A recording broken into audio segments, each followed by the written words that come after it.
வந்து இது வந்து பாட்டை வச்சுக்கிறேன். இப்போ இதை நான் சொல்கிறத அது மட்டும் இல்லை, இப்போ நான் சொல்கிறத ஒரு விஷயம் அடுத்த வீடியோவில் பேசப்படக்கூடிய ஒரு சப்ஜெக்ட். அதை நீங்கள் இப்போ பார்த்துக்கிட்டிங்கன்னா தான் அடுத்த வீடியோ இந்த வீடியோ பார்க்கும்போது இல்லை நீங்கள் எண்டில் பார்க்கும்போதும் இப்போ நான் பேசின இந்த சப்ஜெக்டை பற்றி நீங்கள் அடுத்த வீடியோக்காக கண்டிப்பாக அதை பார்க்குறதுக்கு விரும்புவீங்க.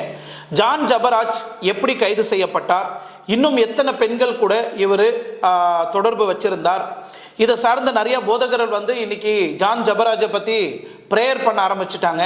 அவரை பற்றி குற்றம் சொல்லாதீங்க, அவர் தெரிஞ்சு செய்தாரோ தெரியாமல் செய்தாரோ கர்த்தர் பார்த்துக்குவார், கோர்ட்டு பார்த்துக்கும் அப்படின்னு சொல்கிறாங்க. இது எல்லாம் உள்ளுக்குள்ளேயே பண்ணுறதுக்கு அவர் எதுவும் சமூக சேவை செய்யலை. ஒரு பெண் பாலியல் செக்ஷுவல் தூண்டுதல் வந்து ஏற்படுத்தியிருக்கிறார். ஒரு பெண் செக்ஷுவல் தூண்டுதலை வந்து ஏற்படுத்தி இருக்கிறார். அது மட்டும் இல்லை, ஒரு மனைவி இருந்து அதுக்கு டைவர்ஸ் கொடுக்காம இவர் ஒரு மேரேஜும் பண்ணியிருக்கிறாரு. அந்த மேரேஜ் முறையாக